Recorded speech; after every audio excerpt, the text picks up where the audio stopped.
starting the webinar soon. We would love to see why you are joining today's conversation. If you are willing to share, please type your reason in the chat.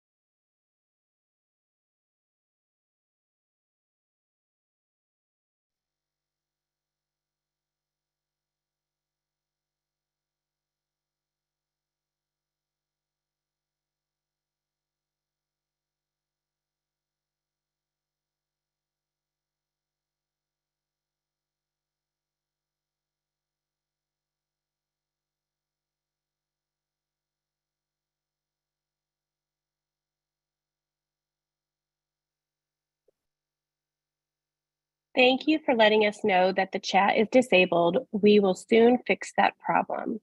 But for now, let's move on with our discussion. Today, our discussion is about the first sign, I'm fine, that Given Hour is releasing in a resource series called The Signs of Silent Suffering. This resource was developed because before we can recognize the 5 signs of emotional suffering, we must first learn how to open up to ourselves and learn how to speak about our feelings to others.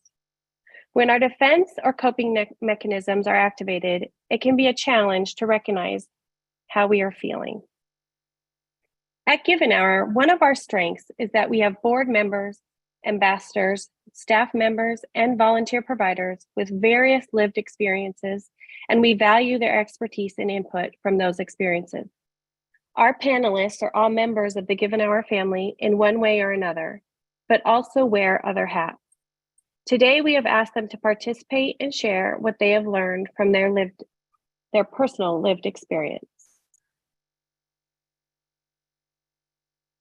During today's conversation, the chat and question and answer features are enabled. We'll get that fixed in just a second. Please use the chat feature for any administrative or technical questions, or to chat with the audience and use the Q&A feature to ask questions of the panelists. If you have a question that you would like to ask but remain anonymous, remember to type it into the Q&A section. The audience does not see those questions. Panelists, at this time, will you turn on your videos? While they do that, let me introduce our moderator. Dr. Doug is a clinical psychologist, board certified in couple and family psychology. She sits on the American Board of Couple and Family Psychology, has a telepsychology private practice, and is an adjunct professor. Dr. Doug provides brief treatment to individuals and couples using a unique combination of 5 assessments, an individualized retreat, and 1 follow-up session for processing and planning. Her practice is mainly focused on the BIPOC population and healthcare providers.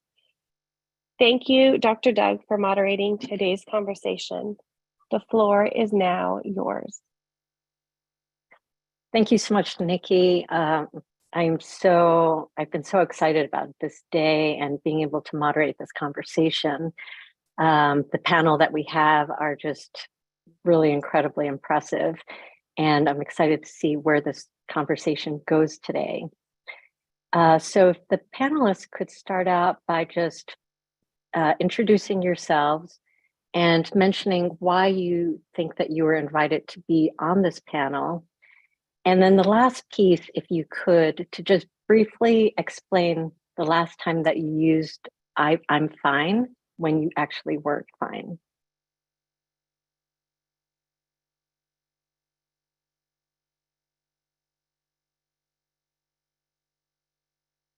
I'll go ahead and start. Great. My name's Ross Whitmore. I'm a retired lieutenant colonel from the Air Force. I'm on the board of directors for Given Hour, which is a wonderful opportunity for me. And I'm also a survivor of military sexual trauma, which ultimately ended my career in the Air Force.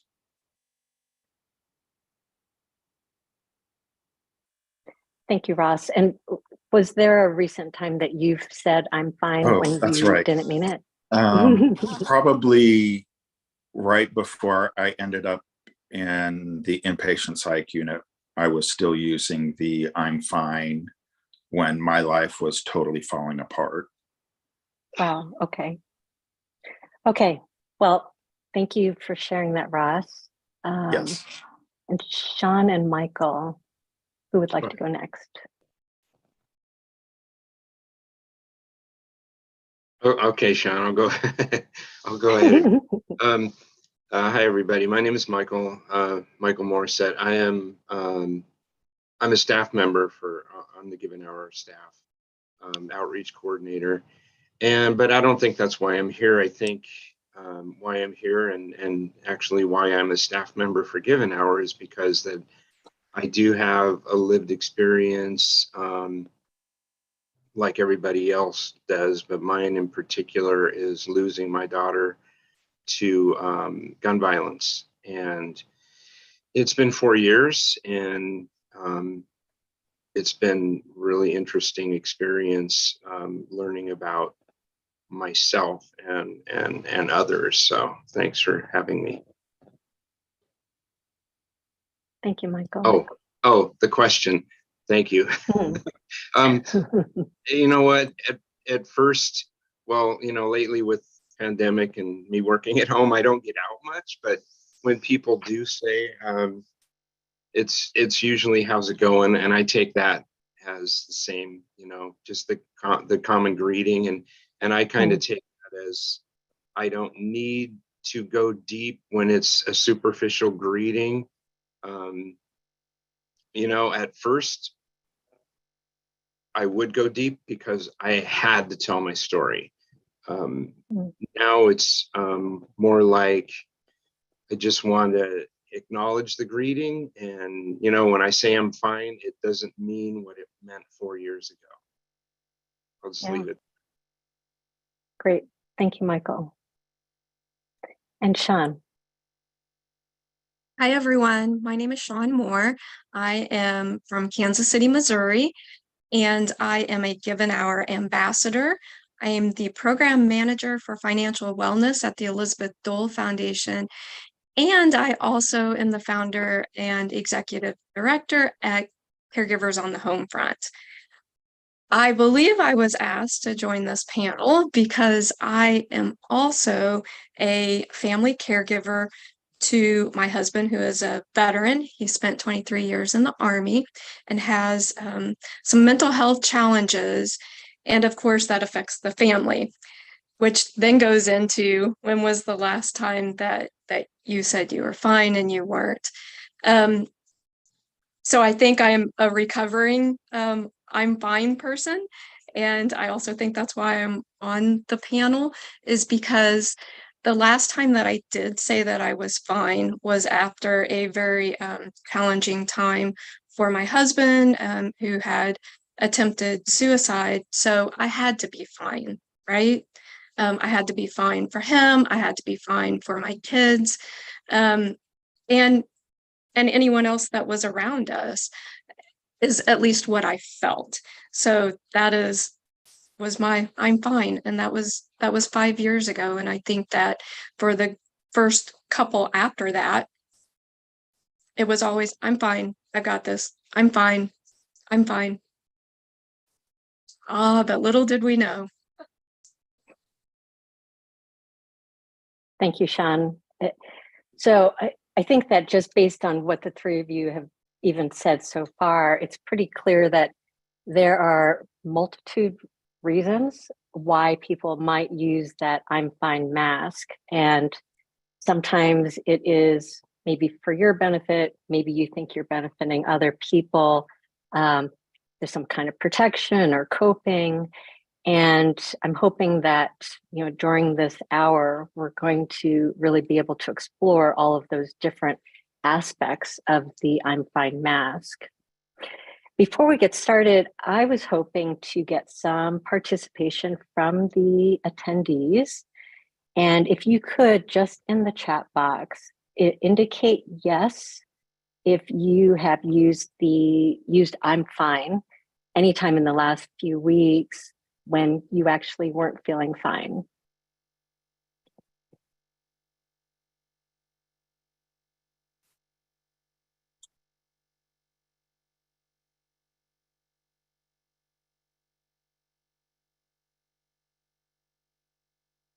Love it. Erin, I love your all caps yes. That's very definite. I think I was fortunate in asking this question just a week after Thanksgiving, so which may have been a stressful time for a lot of people. Wonderful. Thank you all for sharing that. The reason for asking that question and sort of asking the panelists to even share the last time that they had used I'm fine was just to highlight, the human nature of that we say I'm fine. And at some point in our lives, maybe we are wanting to do it less frequently, but it is just a part of us and sort of the lessons that we've learned of how to cope or protect ourselves. And maybe after today, your perspective on I'm fine might be a little bit different. So for the panelists, I'm wondering, what does I'm fine mean to you?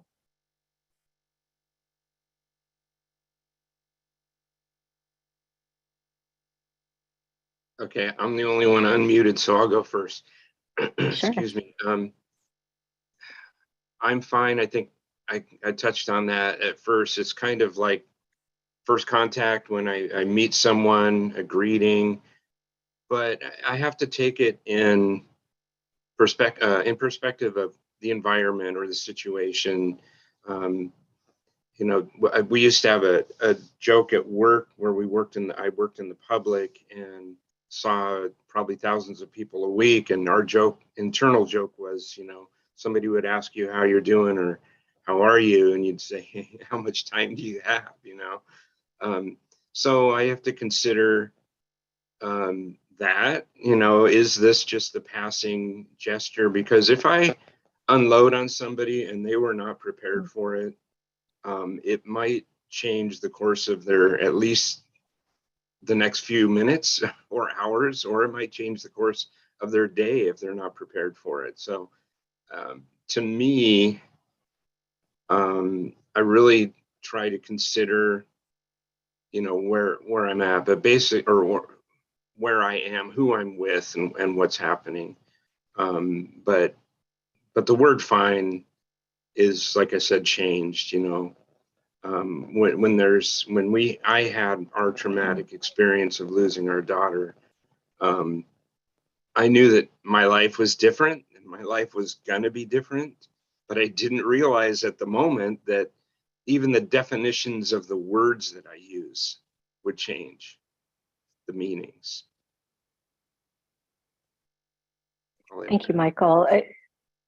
So it sounds like even just the simple words, I'm fine, earlier on a few years ago, were more of your way of coping and sort of protecting yourself during a time of silent suffering. And nowadays, it's actually more sort of outward facing, where it's more like a concern for others or reading what other people might be wanting from you, the answer that they want. Yeah, that's true. It's like I said, it depends on what I'm doing and where I'm at, who I'm with. Sometimes I'll use that. I mean, I'm fine is just, the response to me that's going to just like end the conversation there and proceed to the next point of whatever the next subject, right? What's the next topic? So if sometimes what's different is sometimes I will use it to protect me because I don't feel like going there right now. Maybe I'm the one that's in a hurry. Maybe I'm the one who's just not in the mood to discuss, even though this person may have the time. Maybe it's to protect me, like you said. And then other times it's the other side of the court. You know, I'll realize that this person doesn't look like they're prepared. I've not prepared them. You know, they might not know any of my story. So me unloading everything. And what I find is it's hard for me to just say something like, you know, to use an answer like, well, I'm sort of fine, or I'm not really fine. I'm fine, but there's a lot of reasons that I'm not. You know, when I start complicating it from either black or white, then it becomes like I said, how much time do you have? So yeah. Michael, you make me think about, clients. Oftentimes when I get online with a client, sort of the first question I ask is, how is everything? How are you? And a lot of times they will just automatically blurp out, I'm fine, or I'm okay. And so it sort of takes a second question of, really, is that really how you're doing? And then sort of the truth can come out at that point.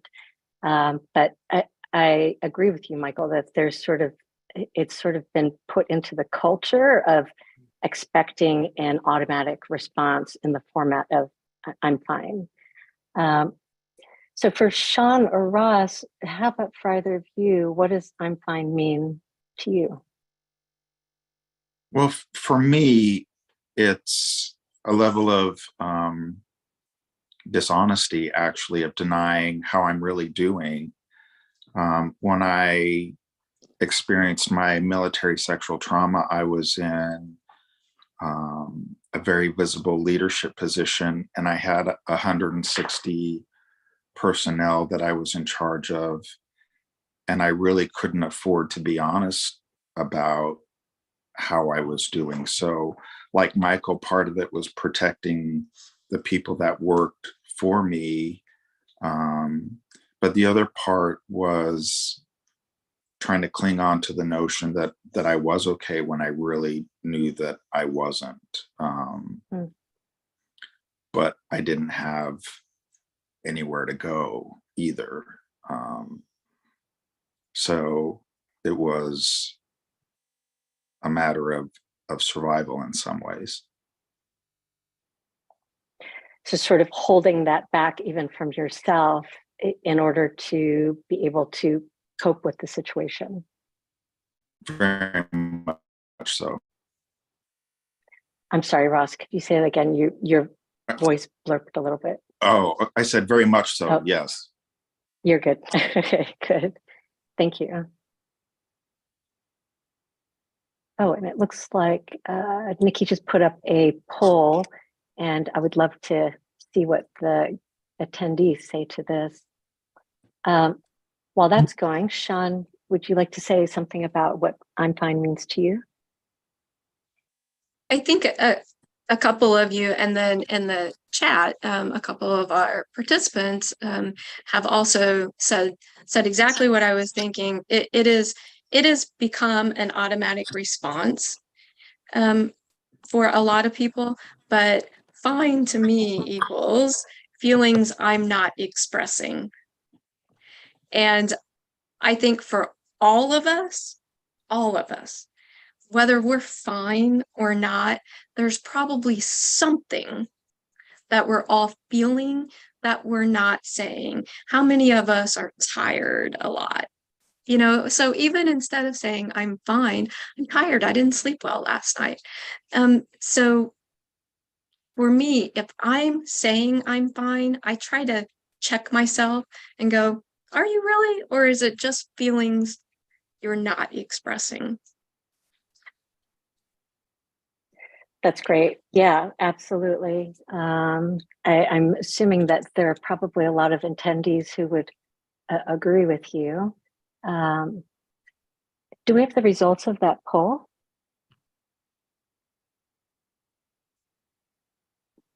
Oh, wonderful. So the majority, or it was a tie, 38% said that they use I'm fine to cope, and 38% said to avoid connection. And next runner-up was As a Mask for 25%.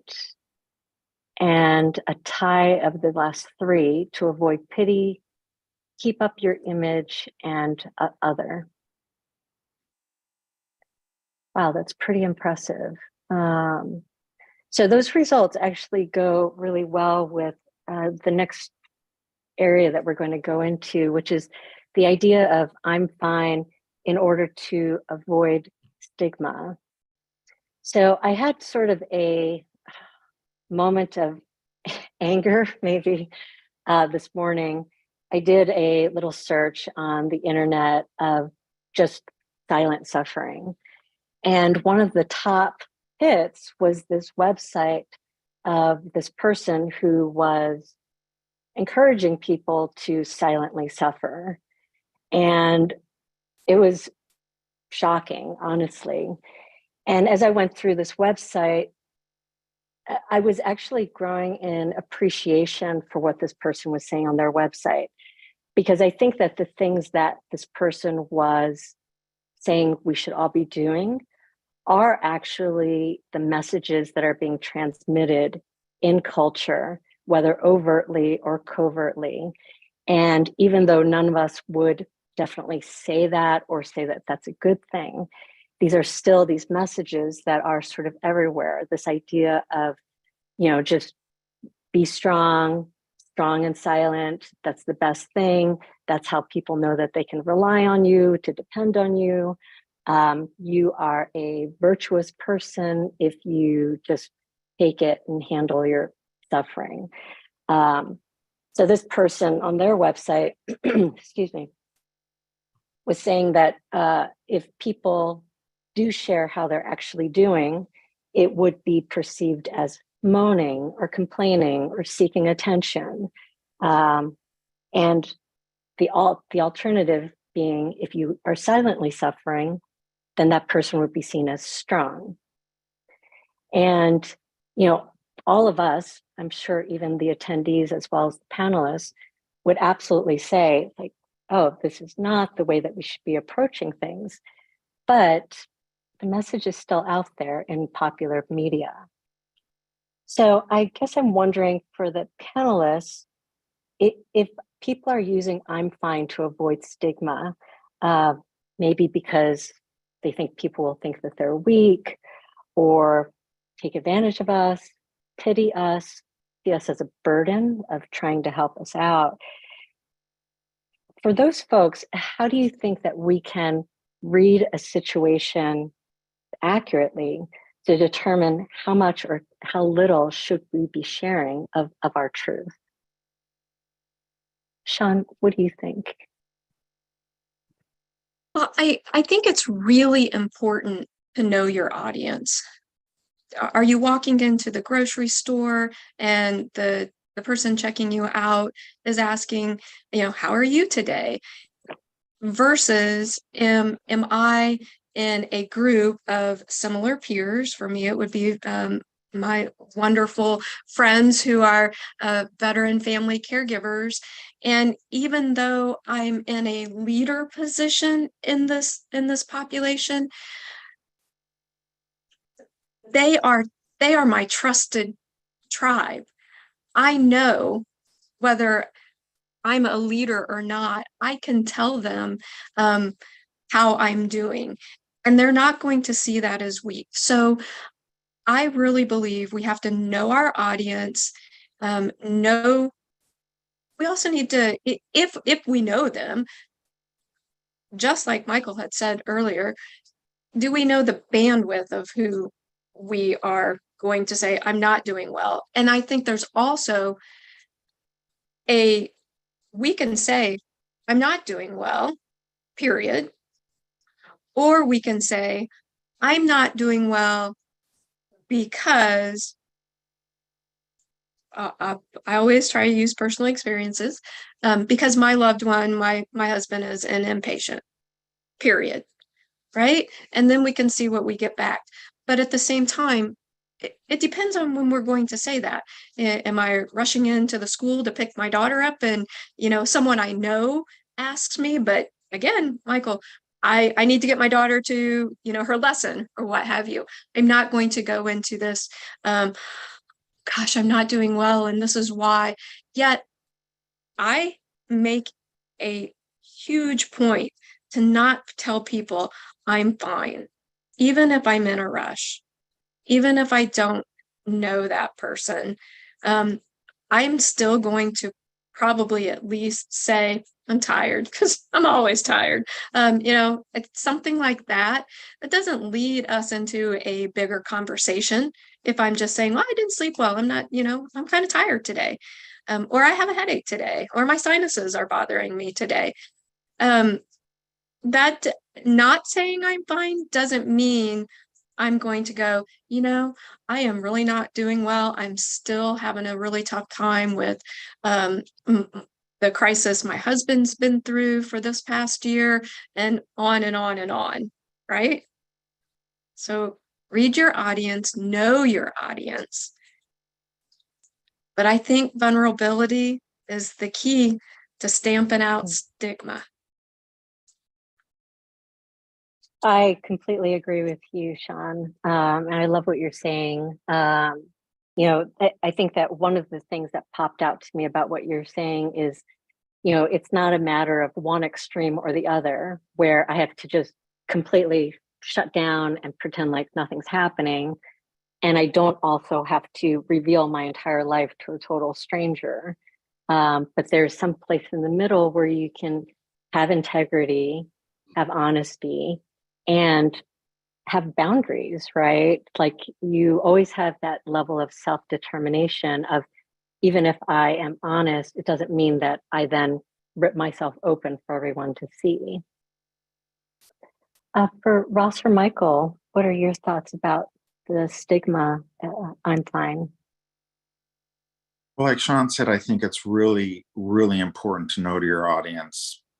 People have all sorts of motives in asking those kind of questions. And I've had experiences where I've misread the audience and shared information, and that's come back to bite me.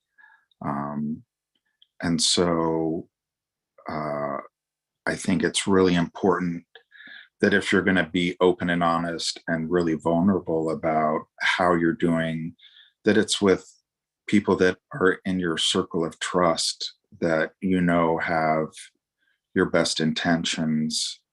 And I also really like what you said, Doug, that there's a spectrum of responses that are appropriate, and not everybody has the right to your story, is one of the rules that I live by. And so I don't always say I'm fine, but I don't always overshare either. Thank you, Ross. Michael, I'm wondering, for the times that you have sort of given a real answer, not an I'm fine answer, where you were nervous about doing it, like you had to sort of make yourself tell the truth. How were you able to do that? Like, what kind of suggestions might you have for folks of how do you help yourself to feel safe enough to give an honest answer?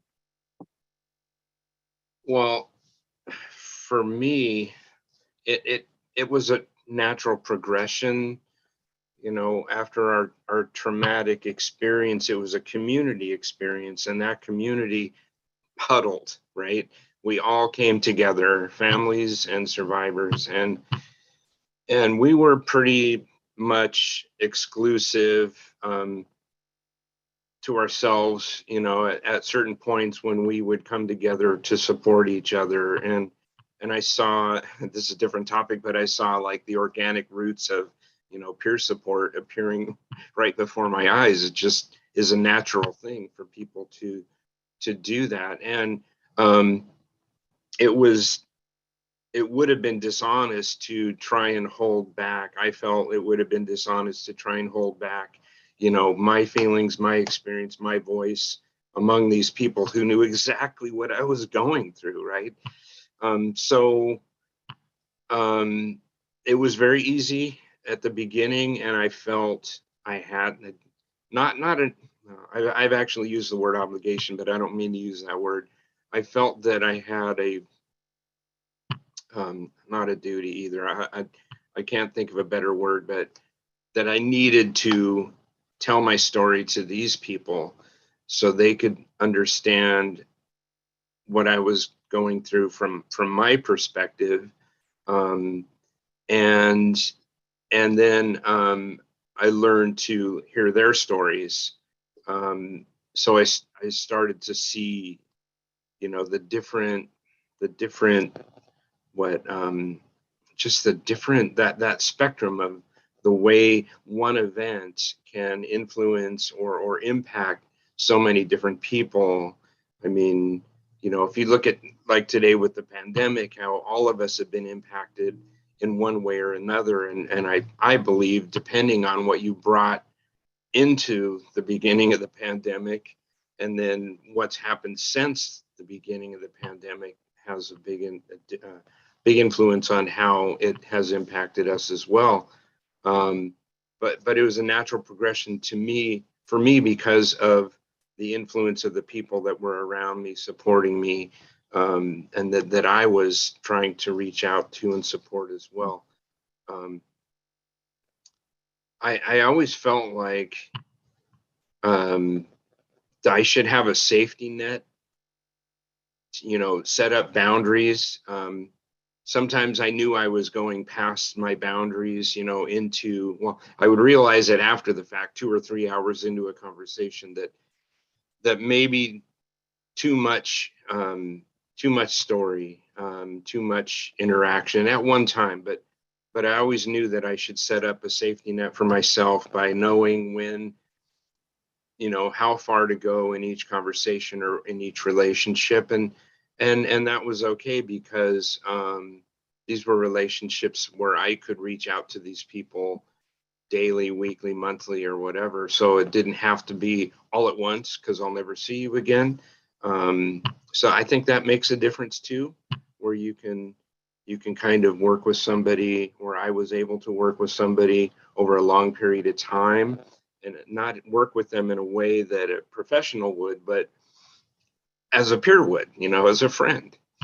But at the same time, I knew that I wanted to, and I didn't know this term before, but I knew that I wanted to lift that stigma off of the conversation.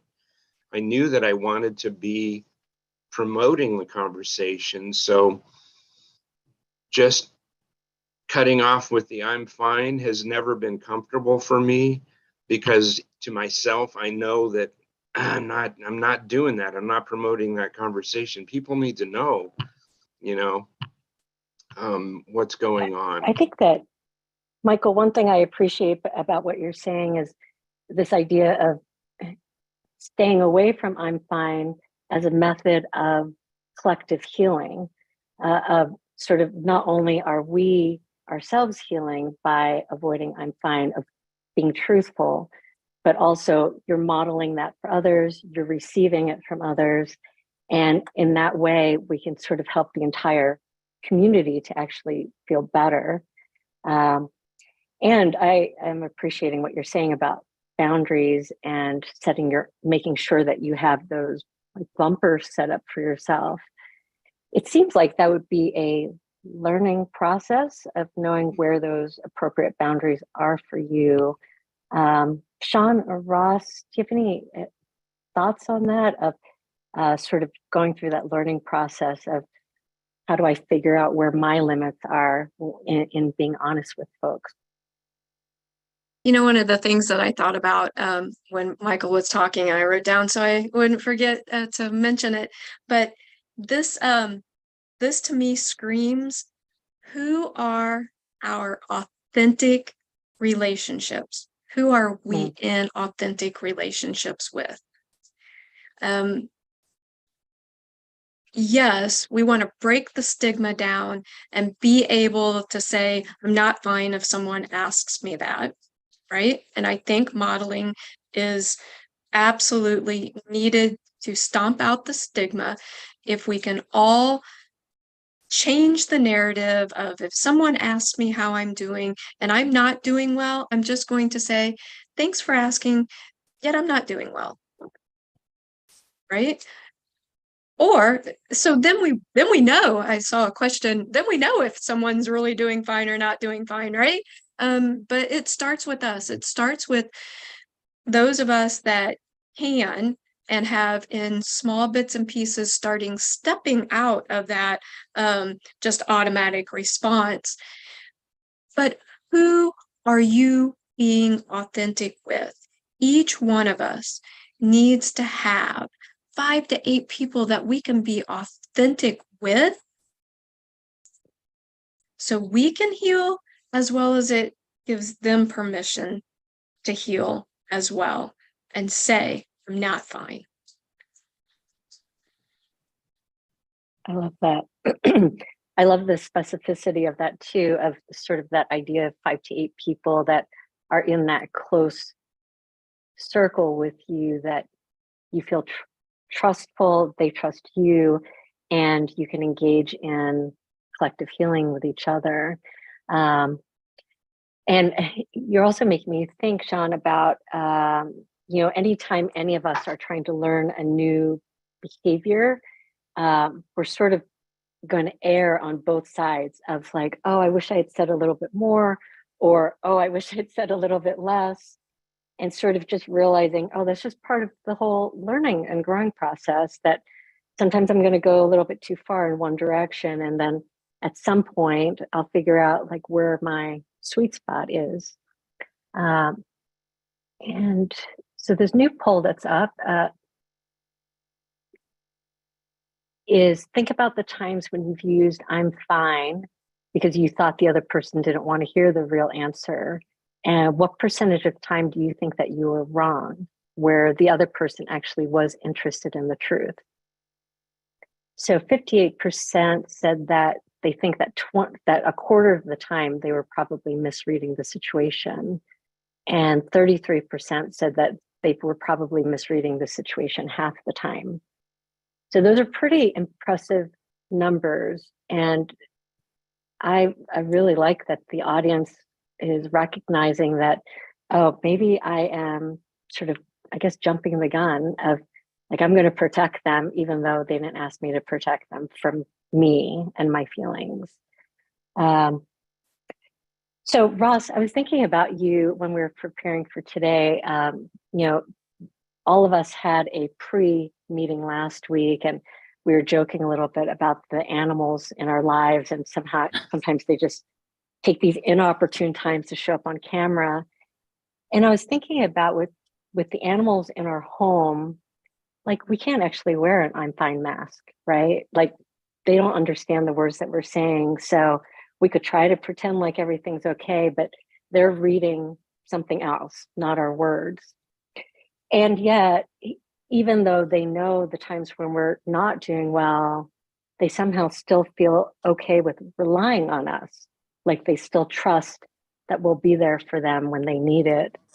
So for human relationships, do you think that people in powerful or leadership positions can take off that I'm fine mask and have people still respect them and feel like they can follow them, follow their leadership? What I found interesting when I was in that leadership role and experienced the military sexual trauma was I still had to do my job. I didn't have the luxury of falling apart, which was part of why I was wearing that mask of I'm fine. What I realized was I could talk about that I was using the resources that the military made available to me to try and manage the situation, but talking about really personal information was really inappropriate. I thought that was my take on it. And so what I really tried to do is, DOD spends a lot of time training their personnel on suicide prevention and domestic violence and all of those kinds of things, and making resources available. And so I really wanted to model that as a leader. I was trying to use those, but the reality and the impact it was having personally, I didn't share that with my personnel. I had a small group of friends, but I had the additional challenge of I was the commander of the mental health clinic. And so there was an ethical issue of me going to see a provider that I wrote a performance appraisal for. So I really didn't have the resources available to me to manage the situation because of the particular position that I was in at the time. Wow. Okay. Yeah, that would be a difficult situation of sort of not even having those resources available to you necessarily because of the nature of your role. Michael, how about for you, either when you've been in a leadership role or sort of had a leader that you were working under, what are your thoughts about leaders taking off that I'm fine mask? Yeah, it's kind of twofold, right? I think it's unfair to be honest, and it's unfair to be dishonest. Sorry, excuse me. So it's unfair. It's dishonest to withhold, the facts, the truth, things that can help other people grow and learn.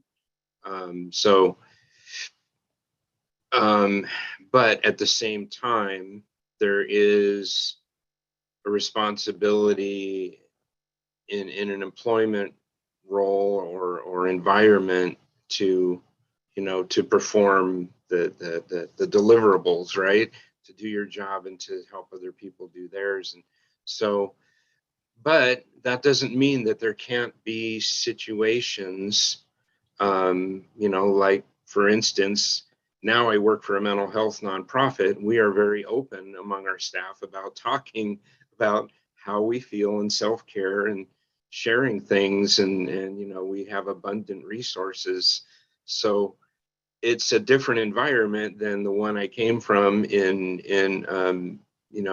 retail. Was very competitive and very closed, and you were expected to do your job and kind of keep your mouth shut. But at the same time, like I said, there should be, at least, and I believe there is part of the time, opportunity, depending on the environment, who's in charge, the corporate culture, right? And how progressive maybe the environment is, how open they are to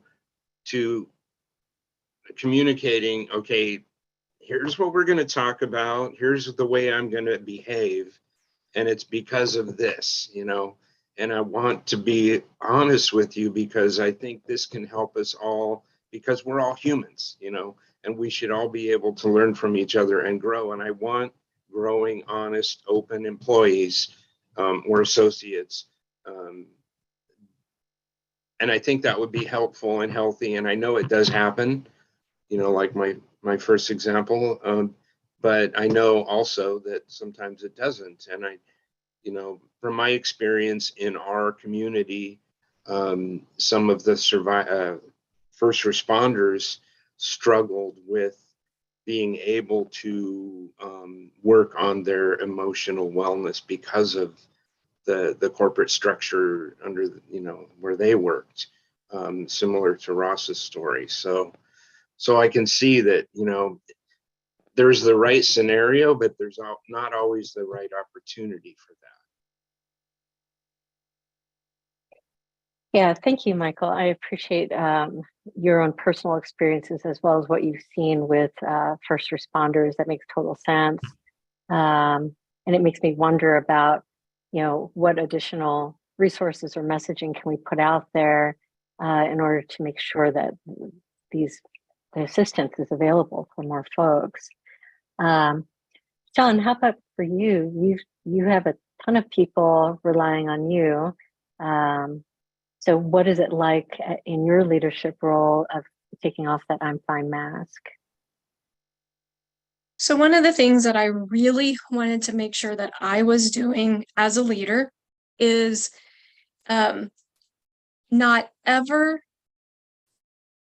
having people think that because I was or I am a leader, because I started a nonprofit and, put myself in this position and things are going well, that I'm okay, or that I am not living the life of what many of those who are veteran caregivers are living.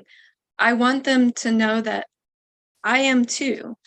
And the reason, a couple of things, is I don't want to be fake, but I also want people to realize that we can, especially in this caregiver space, remember where I'm coming from, in this veteran family caregiver space, we can easily lose our own identity.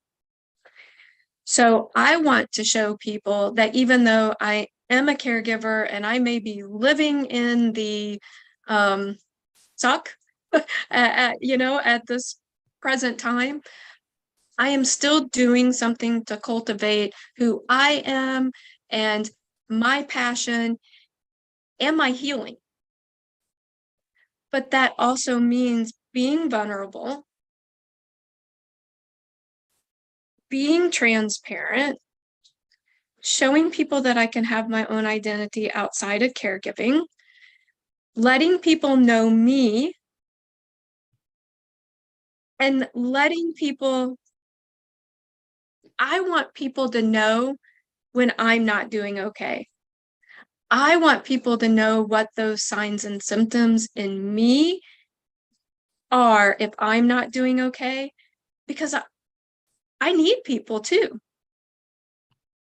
And if we're not being vulnerable enough to let some people in, whether that's people we're supporting or not, are they going to ever ask? And I think being leaders in this, leaders anywhere, oftentimes people, because you put on this persona of everything's fine and you're doing just great and you're a leader, that you're fine, well, then no one ever asks how you're doing. Or because they just think you're doing well. And look at some of the leaders that we've had, prominent leaders that weren't doing fine, and we thought they were. So I just think we really need to be vulnerable with each other. And as leaders, we are the ones that should be bold. Be bold. Again, you don't have to tell your entire story, but when I say I'm a caregiver and I'm living in the thick of it just like you, I want people to trust me that I am. I want them to know that I am, because that aids in my healing too. And I will say, I have been, I've spoke at different conferences and will share as a leader. I don't ever have people disrespecting me. I generally have people come up and go, "Oh my gosh, thank you so much. You've given me permission to tell my story or to let people in." That's the only way we're going to stomp out the stigma. That's the only way that we are going to be able to give permission to everyone to not say, "I'm fine," when you're not doing fine. I will touch a little bit really quickly. I'm a former law enforcement officer of almost 15 years. The culture is changing in our first responder population.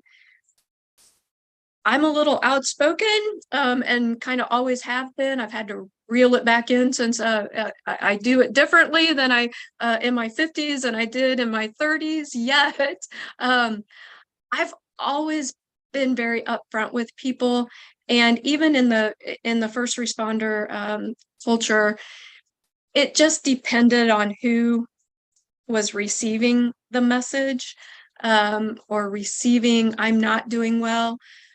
But I still want to let people know, because you never know who you're going to touch, and you're never going to know who you just gave permission to say, "I'm not fine either." but I can still lead. I can still empower you. I want to empower someone as a leader, even when I'm not doing fine. So Sean, I mean, one of the big messages that I just wrote down based on what you're saying is the idea that we can be strong because we're being vulnerable, not despite being vulnerable. And that is, I think, a super strong message. And that's really runs counter to a lot of the popular media out there. Um, I just wanted to really express appreciation to all of you for sharing your stories and sharing your wisdom with everybody. We are getting close to the end time.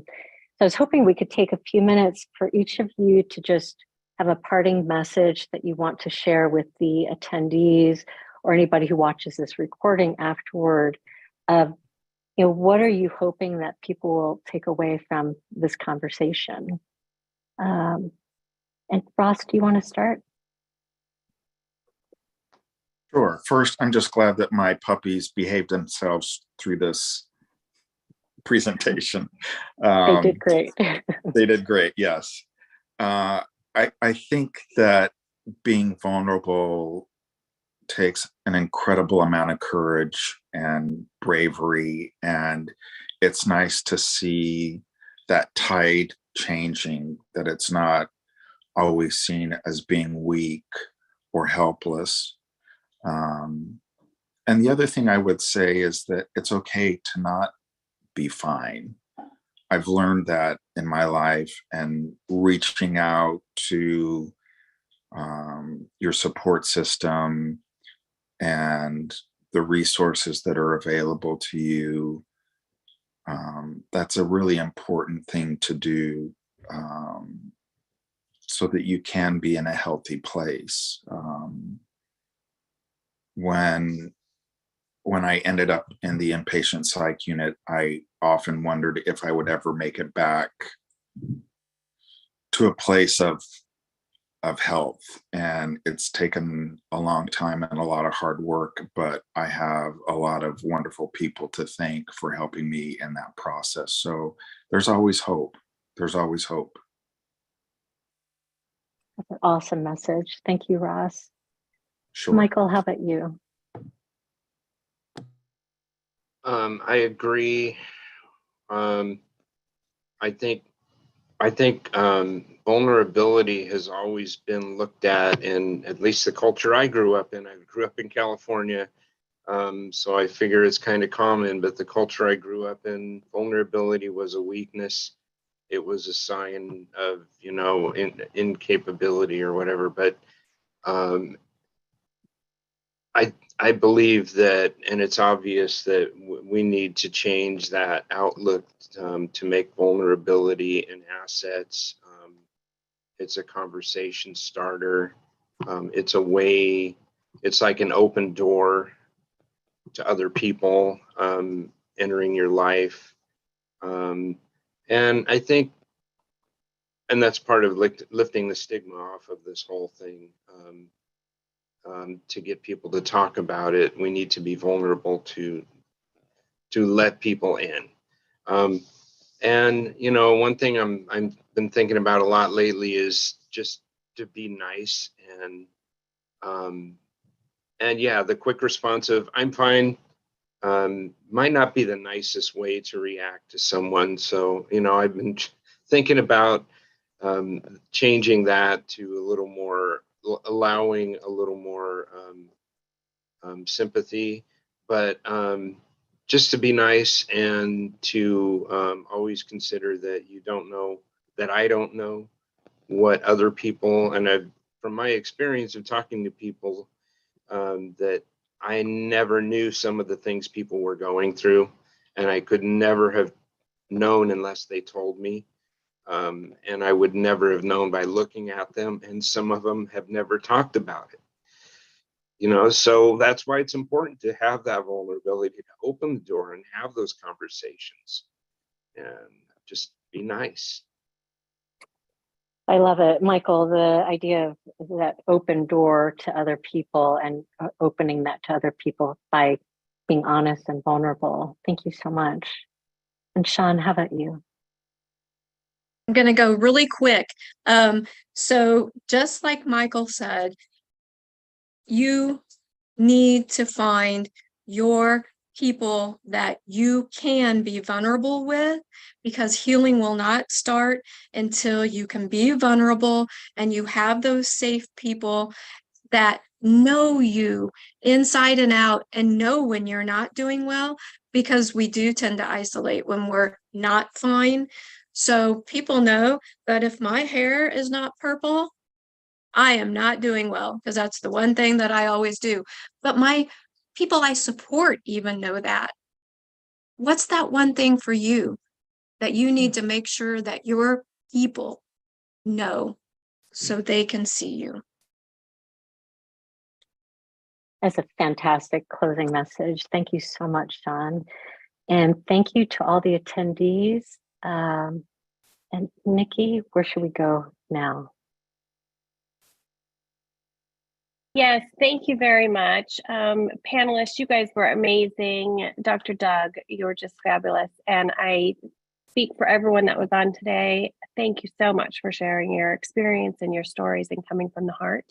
And panelists, thank you for participating in the polls and in the chat and the question and answer. We wouldn't be able to do it without you. And if you have any ideas for us or any comments, feel free to reply to the emails. And let us know your thoughts. So with that, we'll sign off. Thank you, guys. Thank you all. Thank you, everyone.